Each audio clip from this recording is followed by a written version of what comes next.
Football আমাদের শিরায় শিরায় রক্তে রক্তে। ফুটবল ভালোবাসে না এমন মানুষ খুঁজে পাওয়া মুশকিল। আর বাঙালি হিসেবে ফুটবলের প্রতি একটা আলাদাই টান রয়েছে। আর স্পেশালি ফুটবলের প্রতি কেন টান রয়েছে আমি বিষয়টা বলছি। আমার নিজের দাদু রেলের ফুটবল টিমের গোলকিপার ছিলেন। তা বনি কাপুর এবং অজয় দেবগানের যে ময়দানের ট্রেলারটা, যেটা গতকাল ড্রপ আউট করা হয়, ট্রেলারটা আমি দেখতে পারিনি, আজকে সকালে দেখলাম। কাল গতকাল প্রচণ্ড শরীর খারাপ ছিল। তা ট্রেলারটা দেখে একটাই জাস্ট এইটাকে বলে ট্রেলার, গুজবাম্পস মোমেন্ট দিচ্ছে। যারা ফুটবল প্রেমী মানুষ আছেন তারা এই সিনেমাটা থেকে জাস্ট দূরে থাকতে পারবেন না। এবং প্রিভিয়াস একটা ইন্টারভিউতে অজয় দেবগানকে বলতে শোনা যায় যে এটা তার কেরিয়ারের মধ্যে সবচেয়ে বেস্ট একটা পারফরমেন্স দিতে চলেছে। অজয় দেবগান এমন একজন পারফর্মার, তাকে যে কোনো একটা কাজ দিন, যে কোনো রোলে তিনি জাস্ট ফাটিয়ে বেরিয়ে যাবেন। এখানে অজয় দেবগান যেই ক্যারেক্টারটা পোর্ট্রে করছে, সৈয়দ আব্দুর রহিম, যিনি ইন্ডিয়ান ফুটবল টিম 1952 সাল থেকে 1962 সাল ইন্ডিয়ান ফুটবল টিমকে পরিচালনার দায়িত্বে ছিলেন। এবং তিনি এই টিমটাকে কিভাবে গড়ে তুললেন, তাদের সংঘর্ষ, তাদের জয়ী হয়ে ওঠা, তাকে কি কি ফেস করতে হয়, এই সমস্ত বিষয়ের ঘটনার কাহিনী বলবে এই ময়দান সিনেমাটা। তা প্রথমে চলে আসি ট্রেলারটা কেমন লাগলো। প্রথমেই ট্রেলারটা দেখবেন, অজয় দেবগন যখন ভয়েস ওভার দিয়ে যখন এই শুরু হচ্ছে, যখন এই মাঠটায় হেঁটে যাচ্ছে, তখন বলছে আমাদের ইন্ডিয়া কিন্তু সেরকম বড় একটা কান্ট্রি না, সেরকম কেউ পরিচিতও নয় এই কান্ট্রি সম্পর্কে, কিন্তু একটা বিষয় নিয়ে পরিচিত হতে পারে, সেটা হচ্ছে ফুটবল। আর এই সময়টা, এই যে সালটা বলা হচ্ছে 1952 থেকে 62, এই সময়টা কিন্তু ভারতীয় ফুটবল দলে কিন্তু একটা গোল্ডেন এরা ছিল। এইবার সে একটা টিম বাছাই করবে, সেই টিমটাকে কিভাবে কোঅর্ডিনেট করবে, সেই টিমটাকে নিয়ে কিভাবে এগোবে, এই সমস্ত বিষয়টা এই ট্রেলারের মধ্যে দারুণভাবে ফুটিয়ে তুলেছে।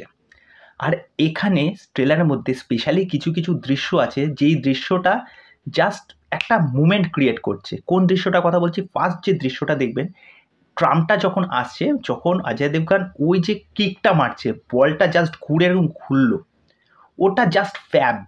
তা এই কিকটা দেখে আপনারা একটা প্লেয়ারের কিক আপনাদের বারবার মনে পড়বে, যারা ফুটবল প্রেমী মানুষ আছেন। কার কথা? ব্রাজিলের রবার্তো কার্লোস। মাই গড, দেখেছেন পা দিয়ে যখন কিকটা মেরেছিল, কিভাবে কার্ভ হয়ে সেই গোল পোস্টে গোলটা ঢুকেছিল, মানে এখনো দেখলে গায়ে কাটা দেয়। তারপরে এখানে যে দৃশ্যগুলো দেখতে পাচ্ছি, যে এখানে এই যে টিমটাকে গড়ে তোলা হচ্ছে, তারা যেভাবে স্ট্রাগল করছে, তাদেরকে যেভাবে গড়ে তোলা হচ্ছে, সেইগুলো প্রত্যেকটা ফ্রেমে দুর্দান্ত লাগছে। আর এখানে কাস্ট, প্রিয়ামানি হচ্ছে এখানে তার স্ত্রী, তারপরে গজরাজ রাও ভয়ঙ্কর অভিনেতা। তিনি যে কথাগুলো বলছেন যে অজয় দেবগনকে, যে তুমি যে এই টিমের প্রতি বিশ্বাস করছো, তোমার টিমের প্রতি কোনো রকম আশা নেই, সে যখন এই কথাটা বলছে, মানে সেটা পুরো গায়ে কাটা দেওয়ার মতো। এবার চলে আসি অজয় দেবগন। অজয় দেবগন মানে কি বলবো, প্রত্যেকটা ফ্রেমে অজয় দেবগনকে যা লাগছে, তার যে ইমোশনাল, সে চোখ দিয়ে কথা বলছে, মানে সেই ইমোশনাল সিনগুলো দেখেছো? মানে সে যখন কথা বলছে যে আমার টিম যদি জিততে না পারে, তাহলে আমি আর কোনো নেতৃত্ব করবো না, আমি কোচের দায়িত্ব থেকে সরে যাব।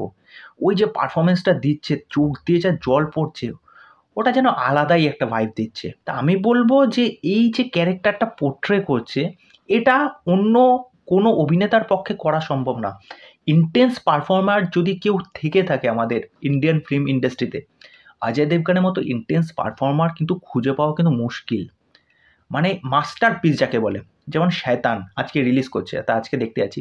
তার সমস্ত ট্রেলার জুড়ে যে ফ্রেমগুলো আমরা দেখতে পাচ্ছি, তারপরে যে ব্যাকগ্রাউন্ড মিউজিকটা দেখতে পাচ্ছি, তারপরে যেখানে কালার গ্রেডিংয়ের কাজগুলো করা হয়েছে, তারপরে এআর রহমানের মিউজিক, এই যে একটা দেখবেন মাঝখানে, একদম ট্রেলারের মাঝখানে যখন মিউজিকটা আসে, যখন বুকে চাপড় দিয়ে যখন গানটা গাইছে, সেটা একটা আলাদাই লাগছে। পুরো সেই ফিলটা এখনও পাওয়া যাচ্ছে না। যখন এটার গানটা যখন আসবে, এআর রহমানের সং নিয়ে তো কোনো কথাই নেই, তখন এই সিনেমাটা দেখার জন্য না মানুষ জাস্ট মুখিয়ে থাকবে, মানে এই যে গানটার জন্য।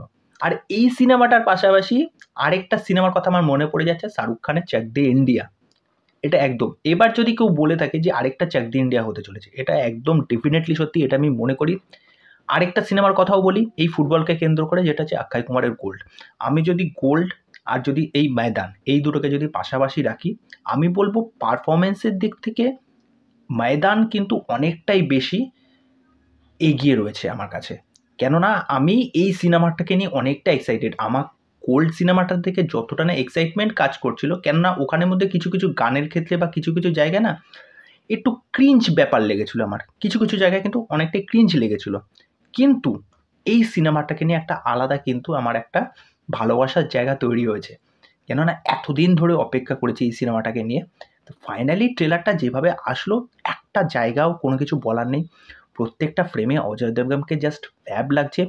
তখনকার সময় প্রেক্ষাপটে এই পুরো ট্রেলারটা পুরো সাজানো হয়েছে, সিনারিওটা আমরা দেখতেই পাচ্ছি সেই সময়ের প্রেক্ষাপটটা, তারপরে ব্যাকগ্রাউন্ড মিউজিক, তারপরে এখানে কালার গ্রেডিংয়ের কাজ, তারপরে এখানে যে পারফর্মাররা পারফর্ম করছে, তারপরে যেই সমস্ত ছেলেগুলোর যে অ্যাক্টিভিটিগুলো দেখানো হচ্ছে, তাদের যে স্ট্রাগলটা, তাদের যে হার্ডেলটা, সমস্ত বিষয় একদম ছোট ছোট ডিটেলিং এখানে আমরা দেখতে পাচ্ছি।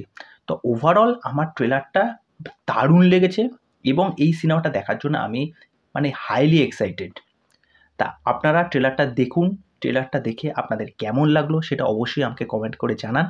তা এই ছিল আমার ময়দান নিয়ে রিঅ্যাকশন রিভিউ। আপনাদের মতামত অবশ্যই জানাবেন। তা চলুন পরবর্তী নেক্সট ভিডিওতে আবার দেখা হবে। আর চ্যানেলে এসে আমার চ্যানেলটাকে সাবস্ক্রাইব করে দিয়ে এইভাবে আমার সাথে থাকবেন, পাশে থাকবেন। নমস্কার।